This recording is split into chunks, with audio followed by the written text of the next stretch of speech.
Well,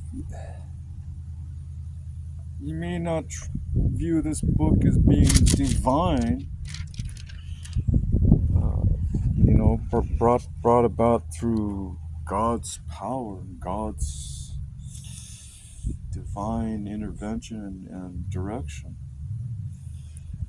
But you still can look at it for its valued principles because it had to deal with a real culture and a real nation, real people, how they behave, the do's and don'ts, things that were considered abominable, things that were considered good and righteous.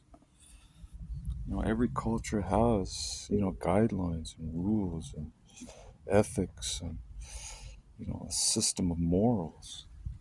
And they know instinctually, and they know in practice, experience says that if you do certain practices or conduct yourself in a certain way or behave in a certain way, it's not good for society.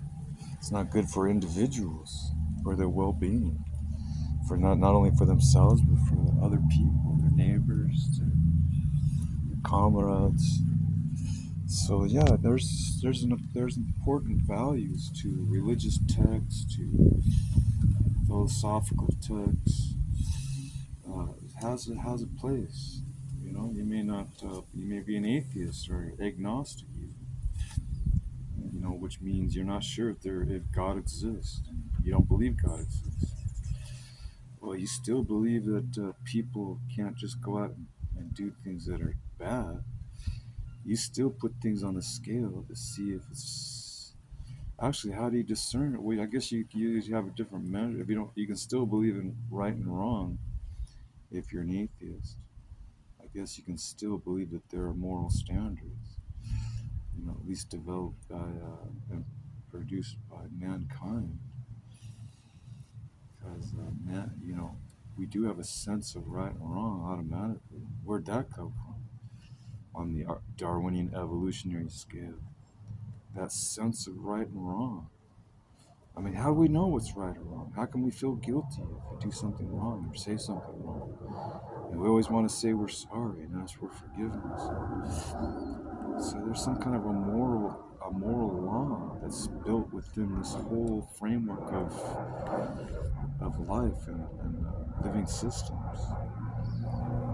We have a sense of duty, we have a sense of obligation, we have a sense of doing right, and we have a sense of, contributing something positive to our brothers and sisters, whether by blood or just by acquaintance. Brothers and sisters when it comes to just other human beings.